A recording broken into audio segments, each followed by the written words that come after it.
Hello and welcome to Chocolate Covered Games monthly melt of December 2021. And this is our fives for the month, which Yep. Doug has got to choose. Well, I gave it away last month what we were going to do, Mhm. and that is your top five holiday songs, which took a little bit of thinking Mhm. to get down to five, especially because I didn't think I was a big Christmas song, holiday song person, but it did take me a little bit to get down to five. But we'll start with Tim. Yep. And starting off, my number five pick is Emmett Otter and Crew. When the River Meets the Sea. Okay. It is a fantastically sad song. I actually never heard this song. Have you seen the movie? Nope. You gotta watch the movie. So it really pulls at your strings. You know, when people are like, "Oh, Christmas shoes is so sad," or "Christmas teddy bear is so sad," I'm like, "That ain't nothing." You gotta talk about otters mourning the death of their own, talking about how they all return to the sea at some point. That will bring a tear to your eye during the holiday seasons. And that is from. Emmett Otter's Jug Band Christmas. Okay. You know, it's an underrated Christmas movie. I'm not gonna say Christmas classic, Yeah. but Christmas movie. Okay. So my number five was Emmett Otter and Crew. When the River Meets the Sea. All right. My number five is from Mr. Alan Jackson, Okay, and it's a song called "Let It Be Christmas." it's a very good song. I don't know what it is about that song. Just I think it's a great song, and it's one of those ones that when I hear it, it actually does make me feel a little Christmassy. But I think Alan Jackson has a great voice, and again, there's not going to be a whole lot to say about some of these. Yeah. But I just really enjoy "Let It Be Christmas" by Alan Jackson, my number five. My number four is the newest song on my list. Well, I wouldn't say newest song, newest band performing the song on the list. It's probably the oldest song on my list, I would say, song wise, and that is Pentatonic's version of "I Saw Three Ships." Never heard this one. What, I Saw Three Ships? No, Pentatonix version. It's a, Pentatonix is an a cappella group, and they just give a nice take on the song where it starts off slow and then builds up almost to like a church, gospel fast choir in it, which is a nice take on the song, I would say. Because most times you hear the song is very slow and methodical. This one really picks up the tempo of it, Okay. which is why it made my top five. All right. And that was your number four. Which is Pentatonics, I Saw Three Ships. All right. My number four actually does come from a movie. Okay. It's a movie that I actually haven't seen the whole way through, or I haven't seen this version of it. It is. Sorry, I just drew a blank. Grandma Got Ran Over by a Reindeer? No. The movie? It is Faith Hill, "Where Are You Christmas?" Ah. Sorry, I don't know why I drew a blank on that. But Faith Hill, "Where Are You Christmas?" comes from The Grinch with Jim Carrey. Oh, okay. Gotta say, I've seen The Grinch. I'm like, that movie. I haven't actually seen that version the whole way through. Some say it's the best version. Yeah. I don't know who those people are. For anybody that knows me, Faith Hill is one of my all-time favorite singers. She's amazing. And I don't know. There's just something about that song. I guess it's the beginning sadness of it to it builds and builds, and then the ending hope and in the Christmas spirit. That it's "Where Are You Christmas? Where Are You Christmas?" And then at the end, there's joy in your heart for being Christmas time. That's really a key to a good Christmas song. It has to have a sad part to it. But I think it's that build up of it. So my number four, "Where Are You Christmas?" Faith Hill. All right. My number three might be the only one between the two lists that has no words on it. Like the song does have words, but the version I chose Yeah. is all instrumental, and that's Mannheim Steamrollers version of "God Rest Ye Merry Gentlemen." Okay. And this one made my list because this was my favorite song to perform when I was in band for the holiday concert. It's very bombastic, the song, because it turns into like a big band feeling halfway through, Mm-hmm.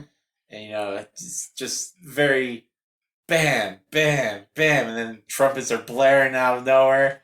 By the end of it, you're not even sure it's a Christmas carol anymore. It's a great song to perform in a band, and it's a great song to listen to. And Mannheim Steamrollers have a ton of great Christmas songs. Yeah, But that's a lot of what they're known for. yeah. But, I think this one really shows the expanse of it because it starts off, slow and, it sounds like the Christmas carol, and then it picks up and loses the carol a little bit, and then really starts to take off, and you're like, I don't even know if it's the same song anymore. But, my number 3, Mannheim Steamrollers version of God Rest Ye Merry Gentlemen. All right. Well, my number 3 proves you wrong. Mm-hmm. Is it TSO? No, but it is a song that the version that I picked doesn't have words. And you being in band, how you don't have this on your list, but it has to be the Ian Anderson arranged version of Sleigh Ride. See, I didn't think you were going to put this on your list. Sleigh Ride, one of my favorite Christmas songs, as you can tell by being in my top 5. Mm-hmm. Well, that would make the most sense. But especially the Ian Anderson version that if you were ever in middle school, high school band, I'm sure you played that version of Sleigh Ride. Oh, yeah. It's a requirement. I think they even do it at elementary schools at this point. It's a great holiday song. We played it every year. I think I was in. You look forward to it. If you're the trumpet player, you always want to be, or a trumpet player, you always want to be the trumpet player that gets to do the horse whinny. Yep. And if you're a percussionist, you always want to be the one that gets to do the whip crack. Yep. Those are the two notable things. They never get to use a whip. Yeah. Most of them just use the blocks. Well, no, we had this like block thing that you swung. And because it has hinge. Yeah. I forget the name of it. But it's one of those that gets you into the holiday spirit, especially for those of you that have kids in middle school and high school. All right. So that was your number 3? Yep, number 3, the Ian Anderson arranged Sleigh Ride. All right. My number 2 favorite holiday song is not a Christmas song. It can't be based on the title alone. Yeah, but it's a holiday song. Yeah, and that's Bare Naked Ladies' song, Hanukkah Blessing. Okay. They brought out a Christmas album. It had to be over a decade now for these guys, and it had a lot of great songs, a lot of covers, and for some reason this one really stood out to me, mainly because you don't hear too many Hanukkah songs out there. And it was a nice take on a Hanukkah song that wasn't meant to be a joke. So, Bare Naked Ladies, Hanukkah Blessing.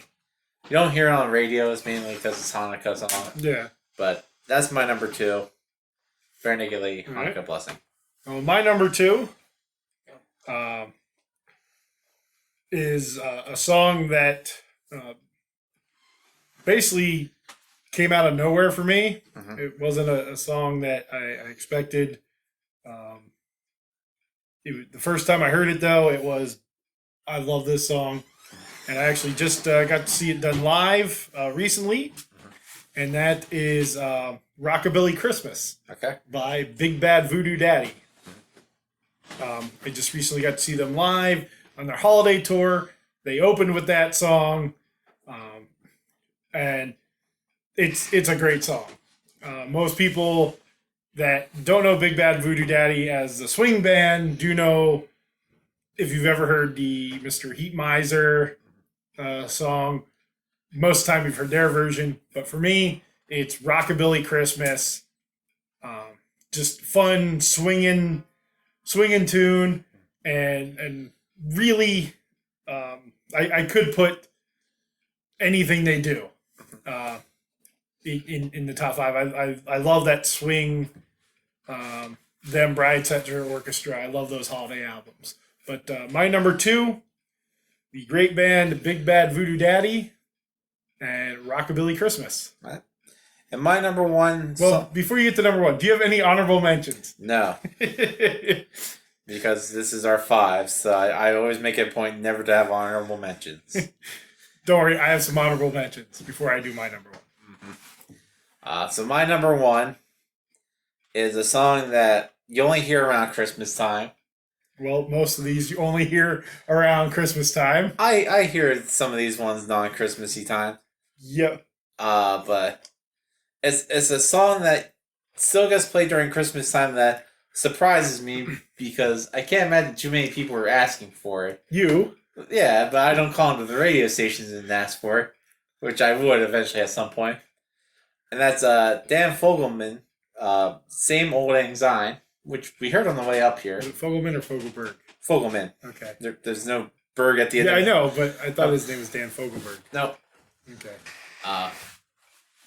It's a song that takes place the day after Christmas that I explained to you, where he's buying alcohol. He runs into his ex. She's like, "Hey, let's go talk at my car." They drink all the alcohol they just bought, and they both leave, depressed about the past, about how great it was. And they both drive away drunk. That's the song. And he's out of alcohol. Yeah, and he doesn't go. He doesn't even go back to the store to buy it. He's like, "I'm just driving back to where I was before." Yeah, it's an interesting song. And, It's an interesting holiday song. the music for it is the same all the way through it. Yeah. To the end where it has one da da da da da, like a big reveal, even though it's not a big So part. looking at your list, you have this and When the River Meets the Sea. Mm-hmm. 2 very weird Christmas songs. Well, one's a sad song about death, and the other one's a sad song about how your life is terrible as you get older. I think that's perfectly normal. What a way to bookend your holiday season. Yeah. So that's Tim's top 5. Yeah. So I'll give you a couple of my honorable mentions. So here's a list of 10 more. No, it's only a couple. Well, I guess it could be multiple because, man, anything sung by the Rat Pack, especially Frank Sinatra, throw in Bing Crosby, all the standards, those 2 are the guys. They are the guys when it comes to those holiday standards. Or apparently, as my one friend puts it, originals. Mm-hmm. So have to throw that in there. Have to throw in Rusty Chevrolet by the Youpers. Mm-hmm. It's not. I guess it's as much of a Christmas song as When the River Meets the Sea. It's super Christmas. I think Grandma is supposed to metaphorically get killed by a Christmas tree. They don't say that. Yeah. Well, this is at least to the tune of Jingle Bells. Yep. But Rusty Chevrolet is one of those I just remember first time hearing it. I was on the school bus, and I was like, "This is amazing," and I do love the Youpers. "Merry Christmas from the Family" by Cletus T. Judd. Mm-hmm. It's a good song. And my last honorable mention I'll give you is "Merry Christmas from the Family" by Robert Earl Keen, Okay. which I thought might make your list. It was close. That's just a good song. But So I think I've narrowed down what your number 1 song is then. okay, what is it? It's The Grinch by Small Town Titans. No, you actually said it before we started taping this. It's Yeah. called Snoopy's Christmas Yep. by the Royal Guardsmen, which is the sequel to Snoopy versus the Red Baron. Yep. By the Royal Guardsmen, but it's their Christmas version. And I like that song. I like the Christmas version. And I don't know. There's just something about that song. It's a great song. Mm-hmm. But Christmas songs are meant to bring up memories. I think they make you think back. And draw out your heartstrings. And I think, at least for me, my top 5, Snoopy's Christmas makes me think of childhood because Snoopy versus Red Baron's one of those songs I learned when I was little, and I loved it. Rockabilly Christmas takes me to the swing and jazz type thing that I love. Ian Anderson's Sleigh Ride takes me back to high school. Where Are You Christmas? Again, I'm not much of a Christmas person. At the beginning of the season, if you ask my friends, I'm very bah humbug. But by the time we get to Christmas, I have some Christmas spirit. And Let It Be Christmas is just one of those songs. Again, it came out a while ago. But I didn't give you all my honorable mentions. I had a whole bunch more. Like my number 6 is probably Christmas Time's a Comin' by Sammy Kershaw. I do like that song. Christmas Cookies is a good song, George Strait. Is there any other Christmas songs you'd like to mention or holiday songs? Nope, I'm sticking with my gun. I'm naming 5. I'm sticking. But do you have any other ones you enjoy? What would be your top parody Christmas song? Do you have a top parody Christmas song? Because I know you were talking about putting some Bob Rivers on there. If I would have put one Bob Rivers on there, I switched out When the River Meets the Sea. I originally had 12 Pains in there. Okay. So I switched that out. So 12 Pains of Christmas would be your parody? Probably. Now, I guess it's not a parody. The Night Santa Went Crazy by... No, that's not a parody. It's an original. Yeah. I don't know. I like that. Parody-wise, I guess Rusty Chevrolet is my parody. Because it's to the tune of Jingle Bells. Yeah, it's in your top 5. It's not my top 5. It was in my honorable mentions. Oh, Rusty Chevrolet. I can't read. You named 33 songs for this list of 5. But let us know in the comments who you think had a great 5. Yep. And what are some of your favorite holiday songs, whether it be Christmas, Hanukkah, Kwanzaa, Festivus. List exactly 5 in the comments, because that's what we're going here for. And then if you want to comment on your comment, an additional 22 songs. You can have honorable mentions. I mean, the college football has their top 25, and then you have the ones that just missed out, and they do post those. When the Olympics come in February, you don't have the medal ceremony with bronze, silver, and gold, and then you see like 7 people off to the side, and these people were also here. Wave, people. No, they set a number. Well, then we should theoretically just do our number 1. Yeah. Well, you would honor. Then we would get to 5 because you would honorable mention 4. Yeah, but again, if you have any ideas for a top 5 that you'd like to see us do, maybe you're really wanting to know what our top 5 of something is. Put that in the comments. Leave your top 5 Christmas songs or your top list of Christmas songs. With that, do subscribe, hit the thumbs up, hit the bell for notifications. Yep, share the video. It does help. We're trying to get to 50 subscribers. We're on our way. We're getting closer every day. Yep. With that, thank you for watching. Stay sweet.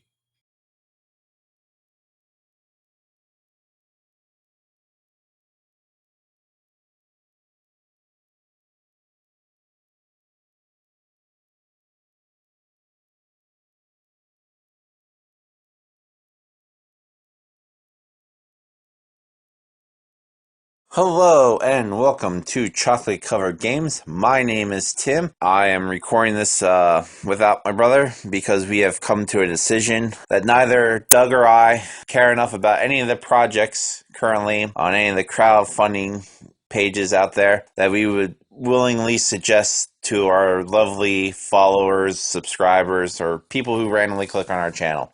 So instead of just picking 3 projects and saying, these are the ones we feel you should back, we are gonna forego this month's crowdfunding video. So we don't want to mislead anybody thinking, oh, we strongly believe you guys should spend your money on these projects. But with that, we do know people have a bunch of projects out there that may interest any one of you. So if there's a project out there that you're currently backing or you feel that we should have taken a look at, please do leave that in the comments below. We do love reading your comments and finding out what you guys are playing or backing or what you guys like to suggest to us. So leave that in the comments below. Following month here in January, we may talk about anything that was left in the comment of this video and take a look at that as well. This is all we're doing for this month for crowdfunding. I do thank you for clicking on this video and checking it out. Please do like and subscribe to the channel. Share the video. It helps us grow. We are currently on our way to 50 subscribers, which is a very thrilling milestone for a small channel like us. But with that, stick around for our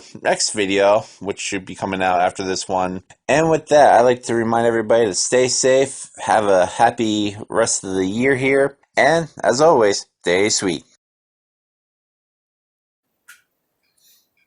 Hello and welcome to Chocolate Covered Games monthly melt of December 2021. We will start off with games played this month. Yep. And we got a good bit of games played this month. I had a total of 15 for me, and you did 12. Yeah. So if you want to start us off with the first game we played this month. Hence me saying, do you Yeah. Well, I want to hear how you pronounce it. It's Carvana. No, that'd be Caverna. Yeah. Where we didn't sell cars or buy cars at this game. Mm-hmm. Yeah, Caverna is a staple of the hobby. Mhm. It's the sequel to Agricola, Yes. which we haven't played Agricola, but we have played Caverna. I thought it was an okay game. Yeah. At 2. It was a long game, Mhm. but once you got it figured out, I thought it played pretty straightforward. Worker placement. Yeah. Though it's 11 rounds is a 2-player game. Correct. We Because lost a round. you don't play the 9th round. Yep. In the 2-player game. So I actually thought, I don't want to say it was too short, Mhm. but I thought that just as I was starting to get things rolling, It ended. it ended. Yeah, it seemed like neither of us really got to the farming until like the 10th round. Yeah, it took a while to get, now I did more farming than you. Mhm. You did more, Cave. troll building. Yeah. I think you got a cow at the very end of the game, Yeah, I bought a cow. like in the last round. I mean, I had one of every animal. But it was like last 2 rounds for you Yeah. to get that. And so why it played okay at 2, I wonder if it'd play better at 3 or 4. Mhm. Because you have that extra round. I don't know if it would. I don't think it adds more that you can do. No. I mean, it just has one more round. Now, you built more cave end of things than you did field end of things. Mhm. And I built more field end of things versus cave end of things. Correct. Though I think the final score was pretty close. I honestly don't even remember who won. Well, you won. Did I? Yeah. Okay. But I think it was pretty close. It was an okay game at 2. I'd play it again at 3 or 4. Yeah. I know it would make a lot longer, but yeah, for a worker placement game, I can see why people like it. The second game we played this month was Fable Fruit. Yeah, Fable Fruit. Again, plays 2. I think again it would play better 3 or 4. And we only played the first round of it, or the first Grouping of cards. Yeah. And again, I think at more players, it wouldn't change the game because there's only the one thing you do. You build to purchase the card. Cards, yeah, to make drinks. But I think again at 3 or 4. Because we had more people buying, so more cards would have came more out. cards would have came out. Yeah. With us, we only had, I think, 2. Well, we had the first grouping of the next group of, I guess that would be, I think, 6 start, and then you bring out the 7th one you buy one. So I think we only had the 7th grouping of cards and like 1 of that next grouping. Yeah. Now, again, we could save it and keep going, which I think is a pretty cool Concept. Well, I mean, it's a legacy game. Well, it's not a legacy game. Well, a campaign game. Yeah. I mean, the rules change as you play because of what's on each card. So every time you play the game, it's different. man, there are a lot of cards in that game. Yes. Till you go through that whole stack, it could take quite a while. Mm-hmm. And I thought it was good. Again, I think with 3 or 4, it would add to it. I don't know if it's a spoiler, but the one card that came out at the very end was the thing on it Dealing with markets. dealt with market. Well, we didn't have any other market cards out. Yeah. So, but again, I thought it was a fine game. Next, we played La Crosa. I believe that's how it's pronounced. That's how I pronounce it. Yeah, not a good game for 2 players at all. I think it's only me. Well, no, it's for like 2 to 4. Was it 2 to 4? Yeah, it's 2 to 4. Not a good game at 2. Not a good game at all. So this is a racing game. Loose term racing game. I didn't even feel the theme in the game. But you're putting the cards or the cars on this. The track was the coolest thing Yeah. because it folded like a Jacob's Ladder type thing. It's just a piece of wood with dashes on it. But you're basically playing war, Yeah, that's all it is. where you want to play the higher numbered against the car in front of you. Mhm. If you do, you pass the car, and then you do that again against the next car in front of you. And when you pass 2 cars, your turn's over. There are ways for cars to separate from the pack, Yeah. and then cards that would help you catch up. At 2 players, you played 2 different cards, so you could manipulate which car you wanted in front. So if you were going to pass one of your other car, Yeah. you could play a lower card to make sure this other car won. We played one hand of it. You're supposed to play 9. 9 rounds equal a race. Yeah. Well, one hand equaled a lap, Yeah. and then so, 9 So we did 1 lap. 9 rounds equaled a race, and you scored points for each one. At 2 players, it just wasn't. I didn't think it was fun. No. Again, at 3 or 4, where everybody's playing a car, Mhm. then it's different. Because on the cards, you did have the ones that were like draft, where so if you won and you played that and it was a draft card, you moved up behind the next car if there was a space between you, or if you were the front car and you played the draft card, Extended card. yeah, an extend card, because you couldn't play against anybody Yeah. because you weren't going to pass anybody, so you could play one of these extend cards to Move. pull away, Yeah. and then that would force other people to have to Catch up and have a draft card. basically cause them to lose cards. Yeah.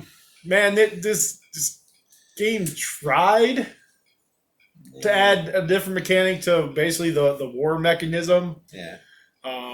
or a trick-taking type mechanism. If I'm playing a trick type or trick-taking type mechanism with things on the cards, I'm playing the Fox in the Forest. Mhm. I don't know. I couldn't recommend this game. Yeah. Next game was just me. Well, not just me. It's Yeah. not a solo game. But you weren't there when I played it. It was Red Dragon Inn. This was the original, not any of the sequels or any of the add-ons. Played it with a group of 4 people. For 2 of the people, it was their first time playing, but they still had a lot of fun. Well, it's a good introductory game. It is. I was the first one eliminated from our group. Well, probably because everybody gangs up on you. No, actually, I kept getting high-end drink cards. Yeah. So instead of passing out to lose, I just kept doing hands of gambling, and I lost my money. So, I was one away from passing out, but instead I lost due to not having any money. Yeah. So, but Red Dragon is a great game. We own it. We've played it. It's not fantastic with 2, but it's not terrible. No, But it shines with 3 or 4. yeah, I would say it's an introductory, and I wouldn't say it's a party game, but it has that party game atmosphere. Yeah. Because it is a game that you can sit around and laugh while you're playing because of the gambling aspect in it, or the drinking aspect in it. Mhm. It's a fun game. We do have we have a couple of the expansions. Yeah. Next up, I played Ink and Gold. Which we own but haven't played. I haven't played. Well, I think you need a minimum of 3 people. It's to a play. 3 people game, or 3 people game, 3 3 people. person game. I played this with a group of 7. which I think is the max count. I think, yeah. It's a fun game, but I played it without playing it because the whole thing is you're going into a temple. It has the Dead Man's Bluff mechanic where you can't get two of the same card. And you get two cards yourself that say, I'm going to keep going through the temple or not go through the temple. If you leave the temple when no one else is leaving, you take all the excess gold. Or if you keep going, you have a chance to get more. So the whole time I just sat there shuffling which one I was going to take and let fate decide if I keep going or So not. in other words, you didn't really play the game. Well, I wanted to see how long. I came in second. Yeah. I mean, for just letting fate decide. But second is first loser. I lost by one gold or one ingot. And I'm like, man, because if I would have kept going the one time when I was just randomly going, I would have got 17 more and would have won. And it was a fun way to play that way because they're like, how do you not know if you want to keep going? I'm like, I don't know. And I thought it brought a fun element into it. It was a fun game. I'd probably play it the same way again. But Ink and Gold, I can see why people enjoy it. Then the last game I played without you this month was a game we played last month Yeah. at 2 players, and that was the Night Cage. And this time I played it with 5, the max count. And it was a whole different game with 5 people. Much more fun. Yeah, I don't think it lended itself well as a 2-player game. I mean, as in the 5-person game, we got to the final flicker where there was no more to draw. Yeah. And each time you got to move and you had to take one off the board. And we lost with like maybe 12 more moves to go. But again, that game I think is all in the luck of the draw on the tiles. Oh yeah, completely. Even though we made the final flicker, we had the same problem we played the first time, where like the first 5 things we pulled out were gates. Yeah. So one of us was stuck at the gate the whole game. Yeah, the Night Cage, way better with 5 people. Then we got back into the games where you and I both played, and the first one of that would be Seven Wonders Duel. Or Seven Wonders Duel. Yep. Yeah, I could see why this game is so highly rated. Mm-hmm. As a 2-player game only, it's awesome. It's a really good game. Very luck based. Yep. Though too, I mean, there is some strategy because you've got to decide if you're going to build or go for the military. Which I did the first game. The first game you did. I knew I was going to lose, so I started going towards the military and got a military victory that way. Though, if you wouldn't have got the military victory when you did, I think I would have won that first game. Yeah. Though I didn't have things to build with. Mm-hmm. You had I was going to say goods, but you had the materials to build with. Yeah.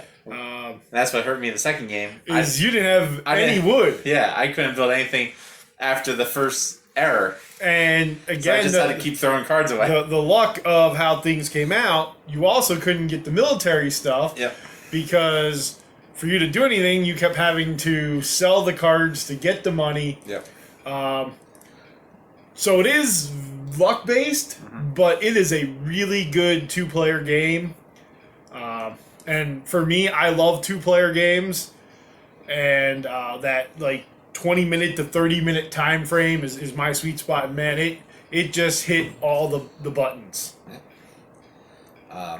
Next game we played this month was 5 Minute Dungeon. A very fun game. Yes. I can see why people love this game and why they've had a sequel with the Marvel characters. Yeah. My biggest complaint about it, the box. Okay. That's my biggest complaint about it. Not a 2-player game. And you can play it too. It ramps the difficulty up at 2. Way up. We got through the first boss. Baby. Baby boss. No, it was the baby barbarian. Yeah, baby barbarian. But man, when you have to add cards for that second one, it is darn near impossible at 2 players. Not having those extra powers. Because, with each character having a power, the more people playing, the more powers. The more powers you have. Yeah, and that's exactly what you said while we were playing. Mm-hmm.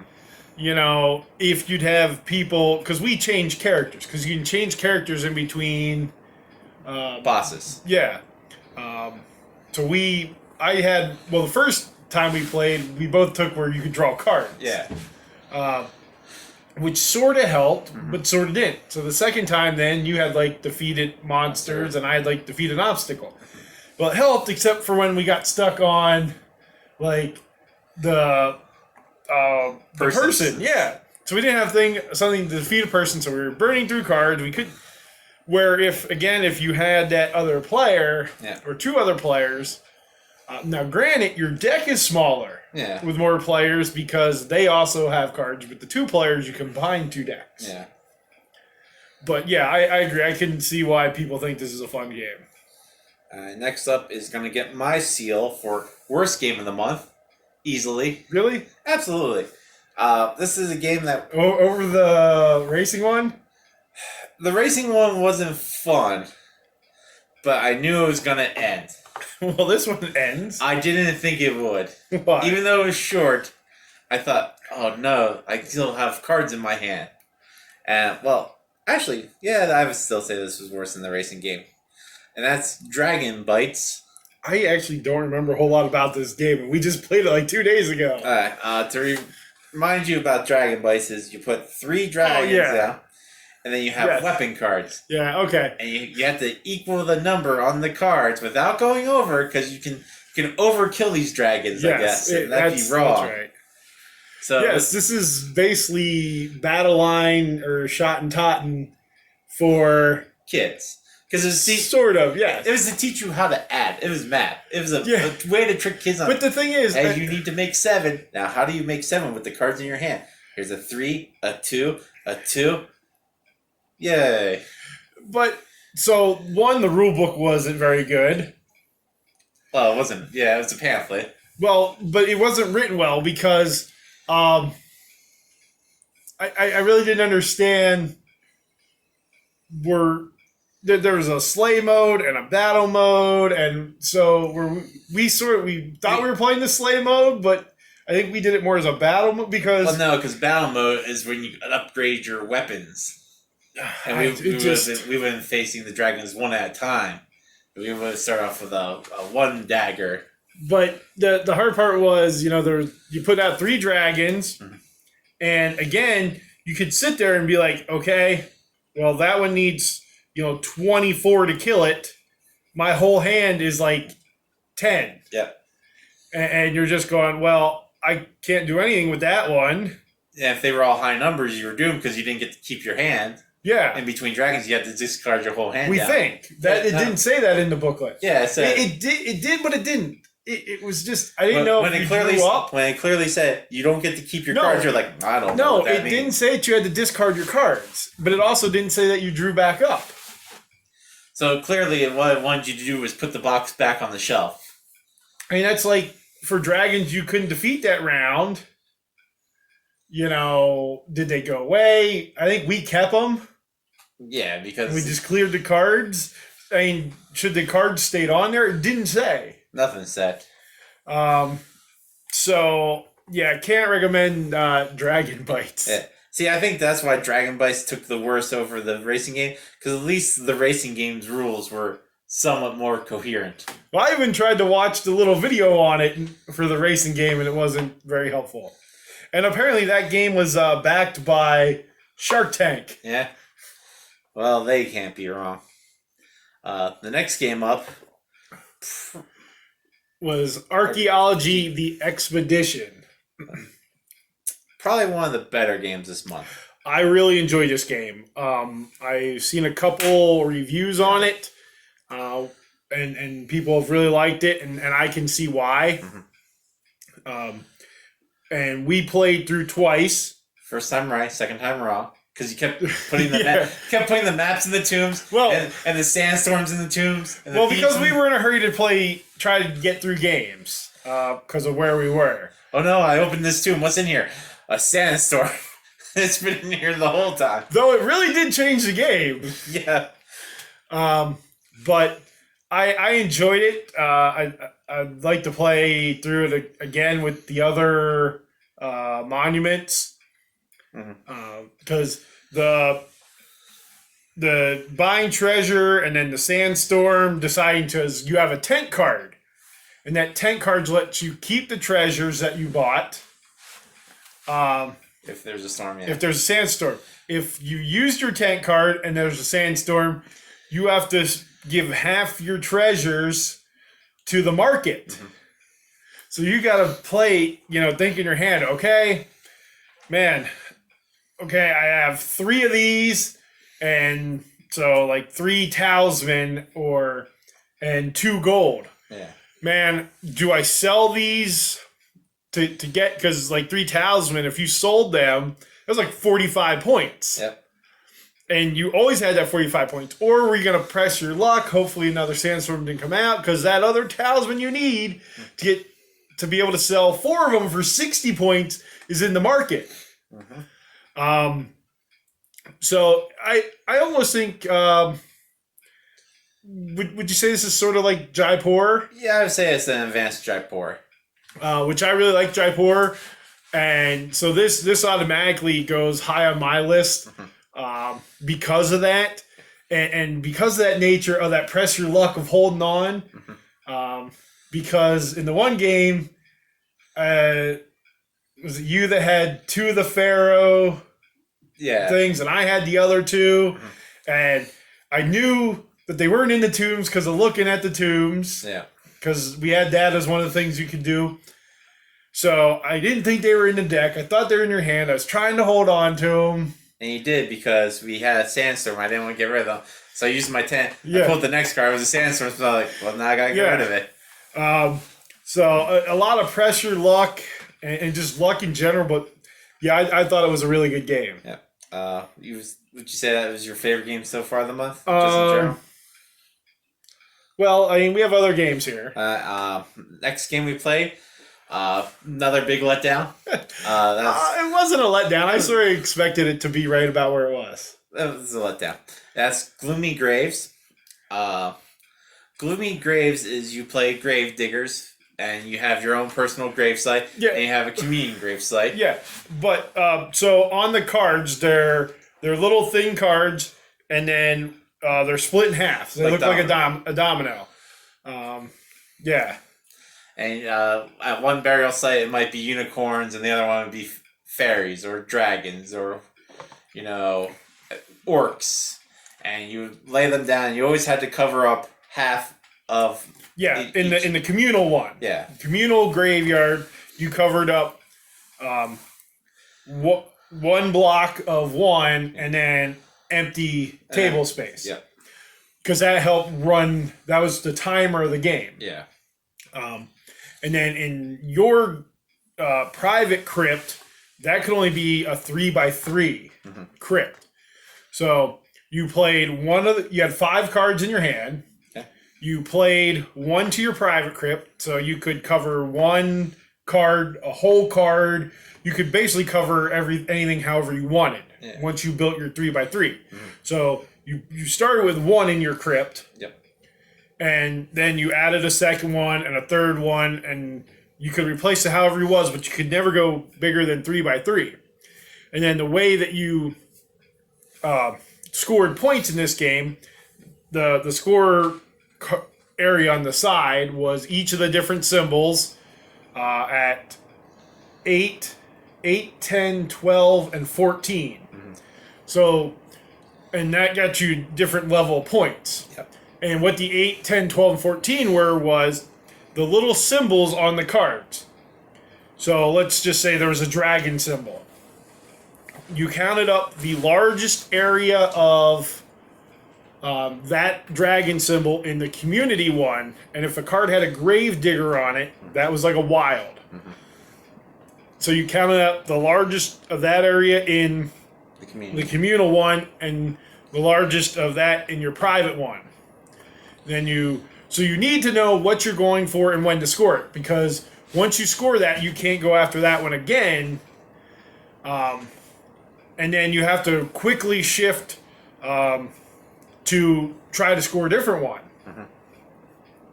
And because once the deck of cards is out, the game's over. Correct. So I had a very large dragon area. And then as soon as I decided, all right, we're getting down in the deck, I can't just score that. I had to make sure that I built that communal crypt up and mine to, and again, you were covering those to hamper me getting it in the communal one. And so it was very thinky, but also some take that, because coming down to the end, I just was like, okay, there's 4 of those out there together, and I have 2 here. It doesn't get me enough points to score. Okay, hopefully I get one. Okay, now I have 8. I might as well take the lowest one. Yeah. So it was, I won't say it was a letdown. It was right about where I expected it to be. Next up, we play Trogdor, which is always a fantastic game. Yeah. It's a cooperative game where you play as Trogdor, there to burninate the village and eat the peasants. We ended up winning. Luckily, We did. even though we accidentally burnt the lake on turn 1 after we read what your power could do. Yeah, and we needed the lake But it still worked out. because the lake actually helps Trogdor regain power. Well, it didn't help too that the mountains got burned on like the second move, so they didn't have a place to hide. Yeah. But we did okay with that yet. Yeah. The only thing with burning the lake on the first turn is the villagers when they were on fire, they couldn't run into the lake and be put out. Yeah.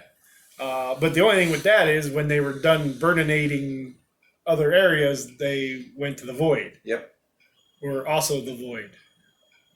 Yep. So, but yeah, we ended up winning. And the deluxe version of this is really nice. Yep. Almost made my game of the month. Even though any other month, I know what your game of the month is. I mean, any other month this would have taken it. But next up, you already said your game of the month, didn't you? no, I said the game I was most disappointed in, No. or what was the worst game of the month. That was Dragon Bites. Yeah. Next up, not my game of the month, and still not a big fan of this game, even though people love it. And that's Battle Line. It's okay. Yeah. Battle Line is a tactical thinky card game. It's a 3-man poker game. It's 2.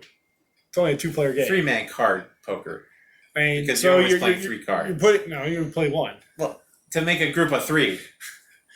Yeah. Fine, So explain it. I don't know what this game's about. well, apparently not. So you're trying to get the best card hand on your side of a flag, They're not flags, they're pawns. but they're called flags. In the rule book, they're called flags. This is where you're wrong. So they're pawns. But in the rule book, they're called flags. And so it's sort of like playing poker too, because Because you're trying to make a hand.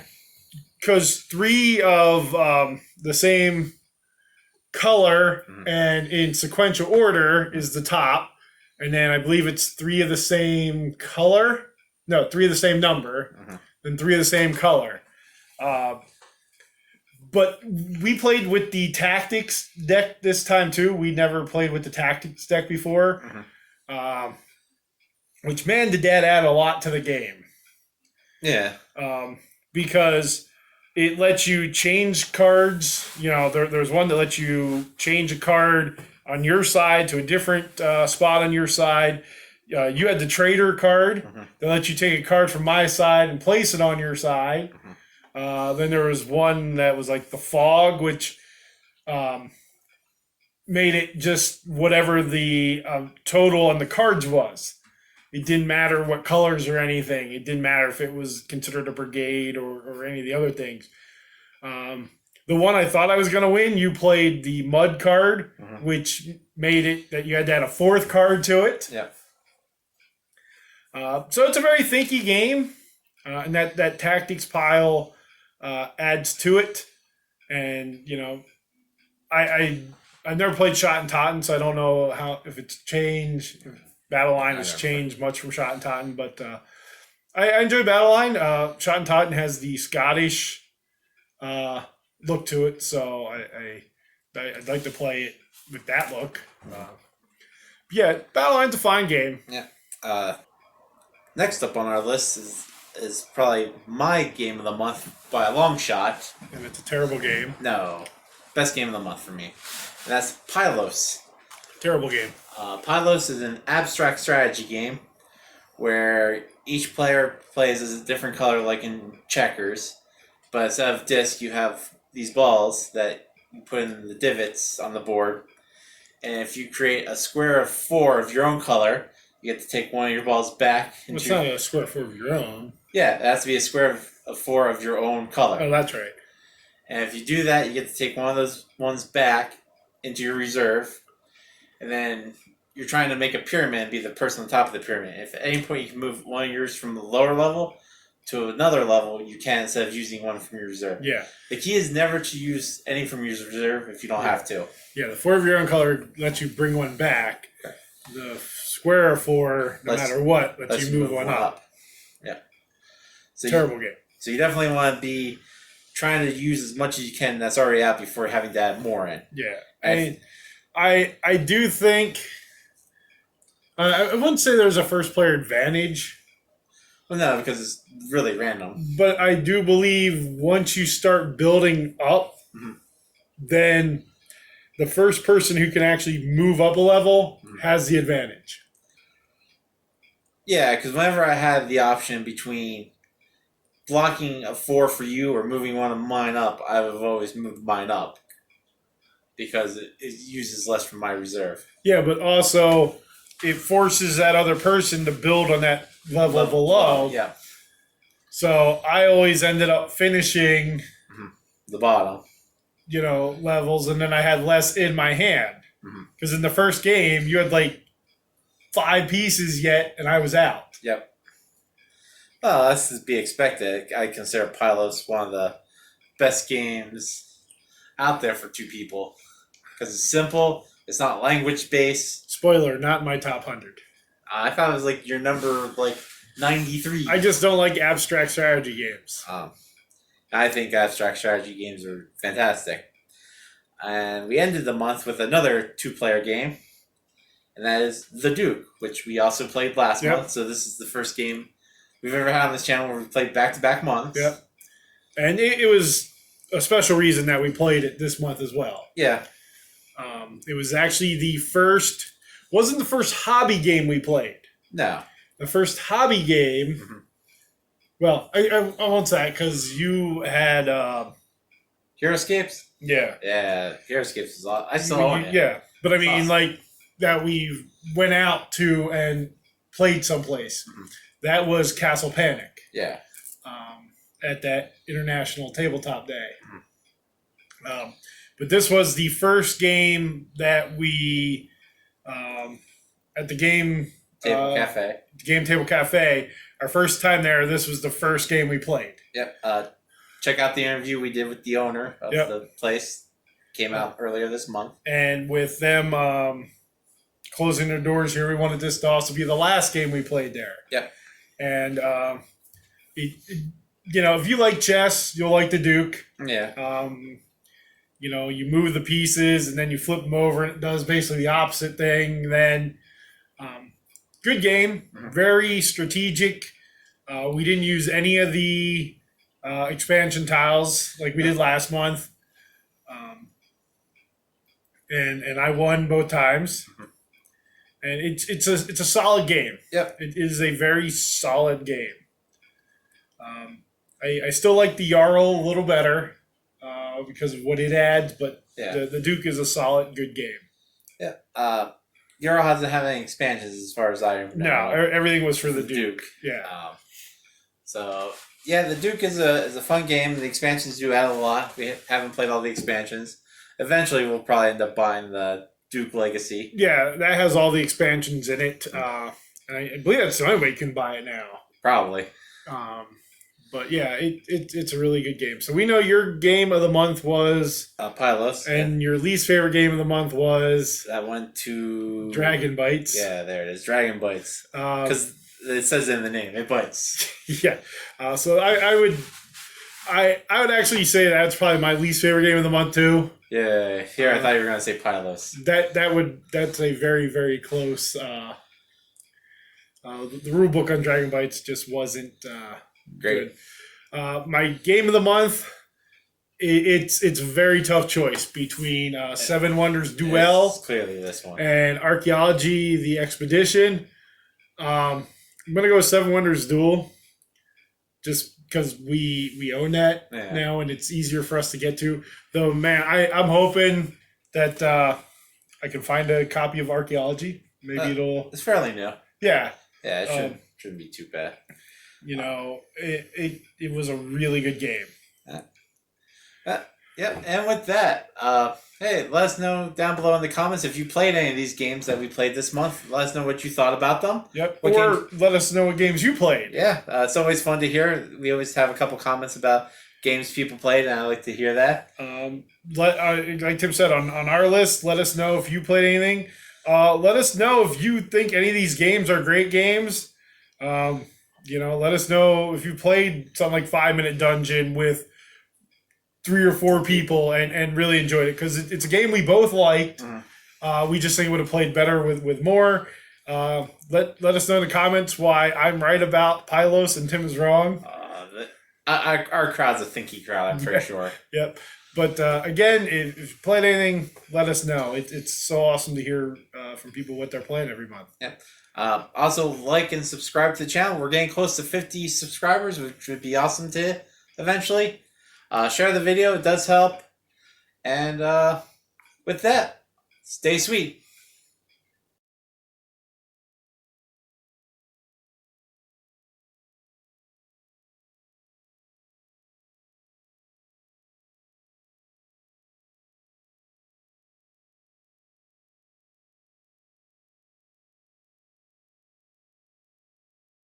Hello and welcome to Chocolate Covered Games Monthly Mouth Off Topic for December 2021. My name is Tim. And I'm Doug. And for the month of December, I got to choose the off topic. Yep. And since we're ending the year, everybody starts off the new year with, what you call it? New Year's resolutions. I was going to say reservations, but yes, resolutions. Well, some people start off with reservations, whether it Right. be reservations at a fancy dining place or reservations about what they want to do. Yep. But not revolution. Viva la Revolution is what? Yeah. Resolution. Yeah. That is what our off topic today is going to be about. Okay. And I'll let you go first and ask you, what in 2022 do you hope to accomplish? Or So is this board game wise, personal wise, business wise? in general wise? I don't think people sit down and make Get through it. Yep.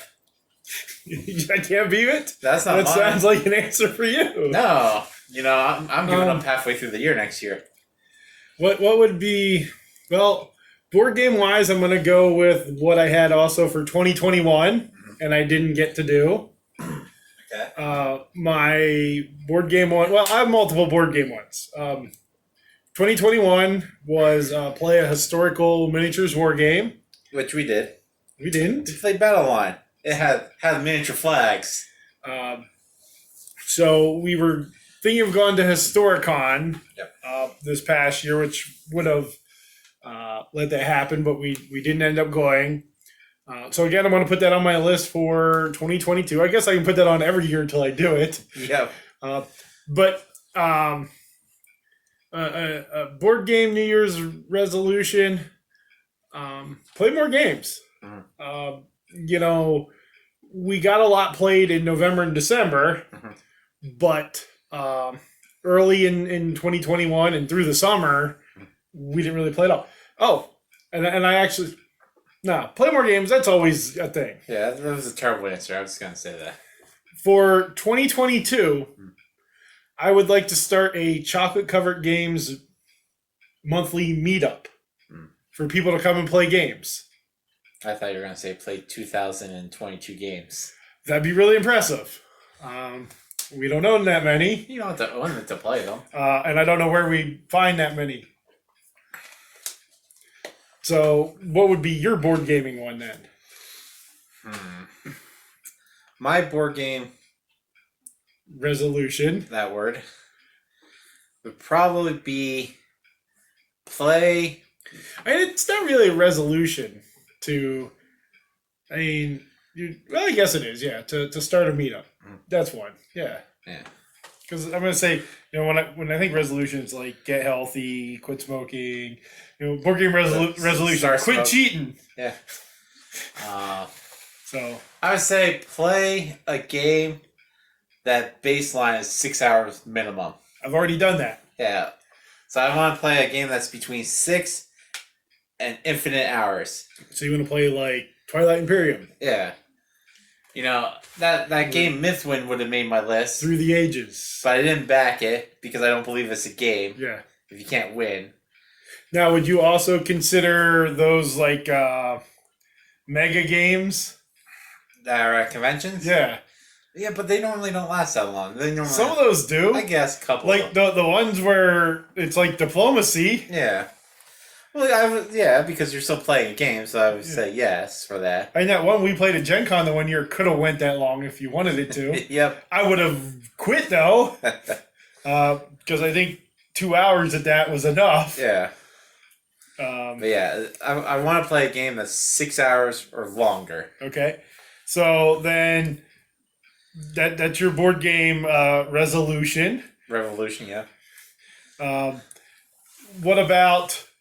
I'm trying to think. What about a work resolution? Stay employed. I can feel my employers and employees gunning for my job. Which is not true. They weren't going to bring me back this year. They're looking for a reason to get me out. Well, it was your employee or your fellow coworkers who helped bring you back. It was one coworker, and they really are the linchpin to the workplace currently right now, which used to be me. So, They basically taken over my position. okay, but other than that, what would a true From where I work, or just any work in general? I guess in general where I work, I want to stay employed for another 2 years there Okay. minimum.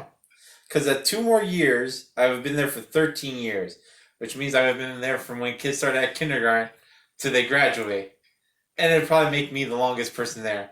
I'm trying to outlast these 3 teachers that were there before me, because then I'd be the longest employee at this building. Okay, well that's Uh, I guess that's one. Well, I'm surprised because, during December there was a lot of kids from the high school that came down for certain events and whatnot.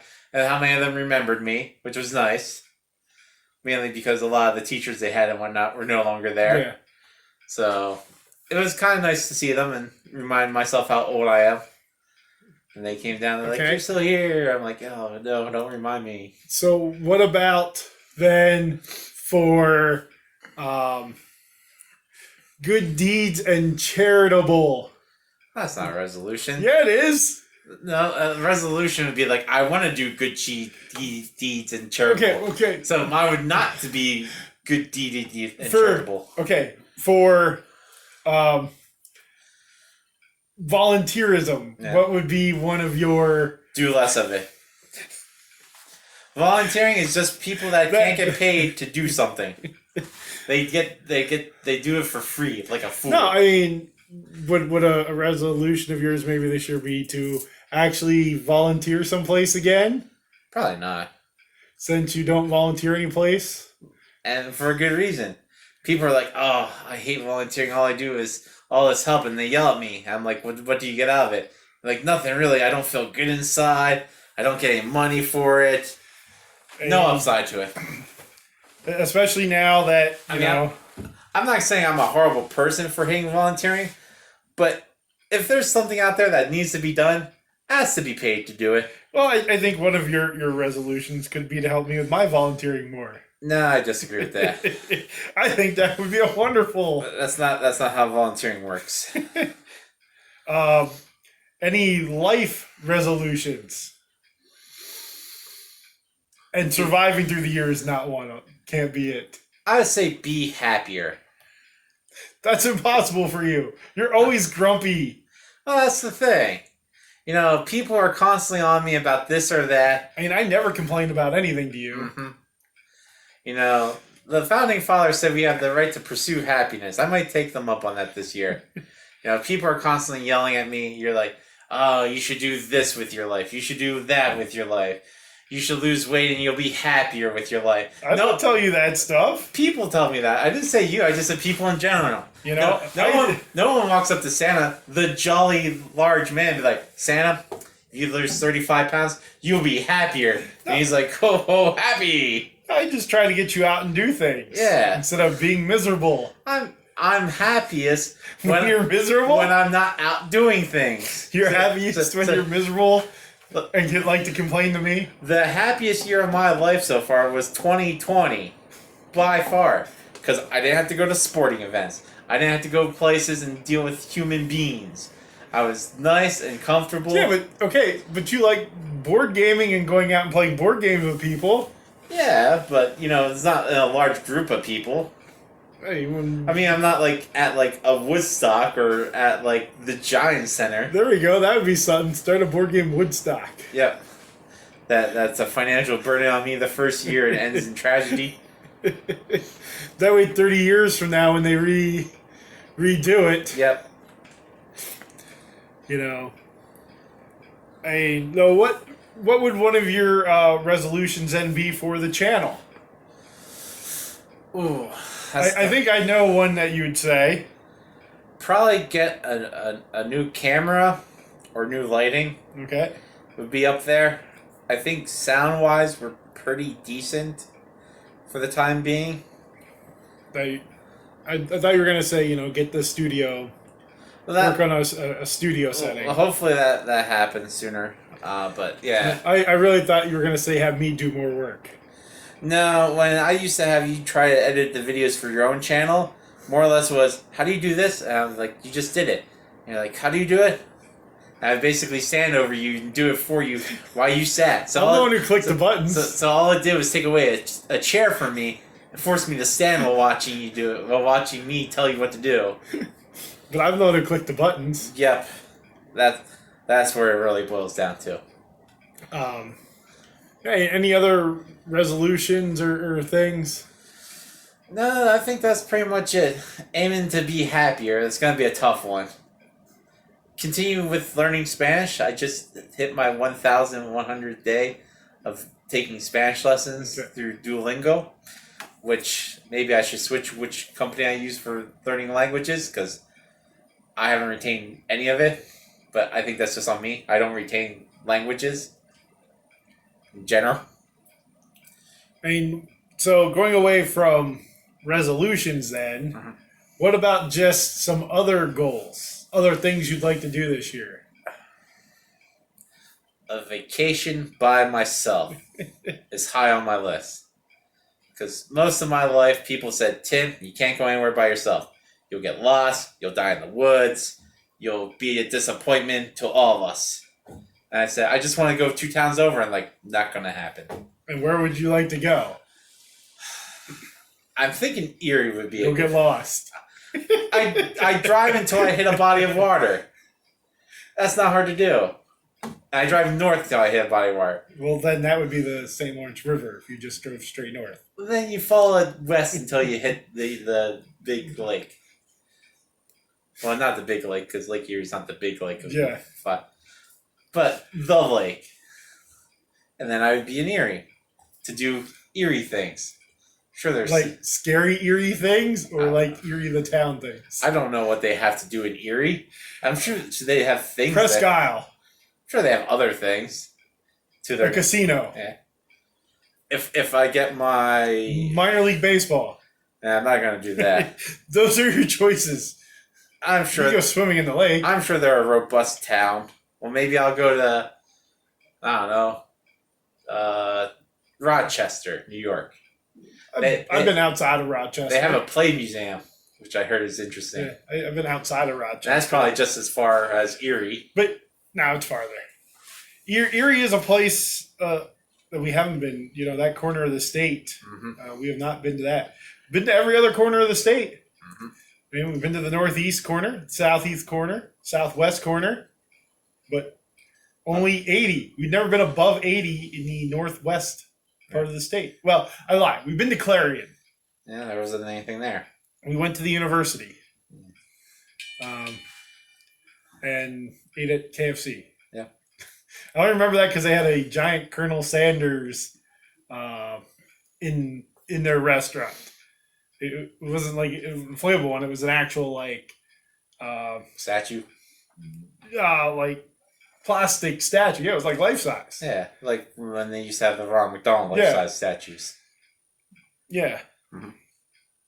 So nothing else you want to accomplish this year? No, I'm at that point where I'm either too poor to achieve goals, too injured to do things that are fun, or too depressed to be happy about it. So I first gotta get happy, then I gotta get money, then I gotta go places. In that I order. guess that works. I mean, what about board game convention wise? Probably try to get to PAX Unplug. We took this year off from that, which was probably the right thing to do. But it's a good one, mainly because it's close for us. Yeah. Maybe hit up Historicon this year because they'll be back at I don't know if they'll stay in Valley Forge or go not. back to Lancaster. Valley Forge isn't that far away, yeah. And and stay outside of Valley Forge and actually we'd stay in Norristown and go to a great restaurant in Norristown. Yeah. Both those are really close. You don't want to start chocolate covered game con. No. Too much work. Oh yeah, easily because we had to rent a place to do it at. Not according to you. We just have it outside in an open space. Well, yeah, if you do it in a field like a one of those flash mobs, you don't have to play for rental, and you tell people to be ready to scatter if the police show up. Yep. It's like a LARP where you're breaking the law to play board games. But yeah, I think those are all my Resolutions. Yeah, for 2022. I mean, I don't normally have many, but the ones I do have are important to me. Now, do you think New Year's resolutions are, an important thing for people? Oh, absolutely. I hear people tell me that they're stupid, that you should just be able to start your goal whenever during the year. But I think it's a good staple. Well, here's another one for you. Walking goal. Mhm. Do you have any walking or 5Ks or the virtual 5K resolution? Now you got me saying revolution. Resolutions. Well, the group I'm with, the Walkaholics, virtual walking group, we should be finishing up the I was gonna say Adirondack Trail, but the Appalachian Trail in the next couple weeks. We started that before Thanksgiving. Now that's as a group, not just you, yeah. because there's no way you could do the whole Appalachian Trail in 4 weeks. No, whatever month. So that'd be October. We started in October. Yeah, still. Yeah. So October, November, December. Probably finish it end of January. So 4 months. For who, you? For the group. Oh. So you actually don't do the whole thing then? No, we pool our Oh, miles together. that's weird. So No, because I want to do the North Shore, Mhm. just because it's 500 miles long. yeah, Because then I can say I would walk 500 miles. I could have a big goal for virtual walking, like a person I know who claimed they were going to walk the distance of at least 2 planets by themselves because they didn't understand distance. You know that person. No, they put in. I think they put the year in. They had to go 5 miles a day. No, it was longer than that. No, I think it ended up being 5 miles a day. I forget what it was, but they set their bar way too high. Well, no, some people do walk 5 miles plus a day. Yeah, and those people are wrong. Wrong. I'll probably try to get a couple done this year. As long as I can keep walking. So at least 3 or 4. And some of those aren't just, and you can add miles in for bike riding, swimming, canoeing, crawling. So I'll canoe a whole one for some reason. Hey, I have to go buy a canoe. There's a Boy Scout high adventure camp, Northern Tier, where you get a 50-mile patch for canoeing 50 miles. Yeah. But I'd probably just canoe near the underwater dam near us because that's where everybody seems to canoe at. Yep. For some reason, the one place you're not supposed to canoe, everyone canoes there. Yep. I think they're just drawn to it. But yeah, those are about it for my goals for 2022. Nothing too exciting. And, other than that, people should set goals. So, I'd love to hear what the people on our channel are going to have for their goals, Yeah, if you have any gaming resolutions, life resolutions, work resolutions, or goals,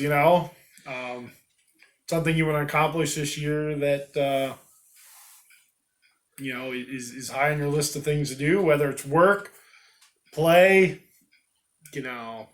whatever it is, leave that down in the comments. Yeah. And you, as one of the subscribers of our channel, can help us reach a goal for the channel for 2022 of 50 subscribers. I know that doesn't sound like much since we're at 33, but you take what you can get. Yep, which it's amazing. I think my channel has more. Because I do great editing on your stuff. Yeah. I do par work on ours. Yep. Yeah, I mean, and I think as a channel resolution, just get more content out. Start a feud with the channel. Just go right to the top, pick one of the big dogs, and go after them. I go like the Quackalope people. Not go somebody smaller to make you look like a big man. Nah, I go with the Quackalope people because they seem nice.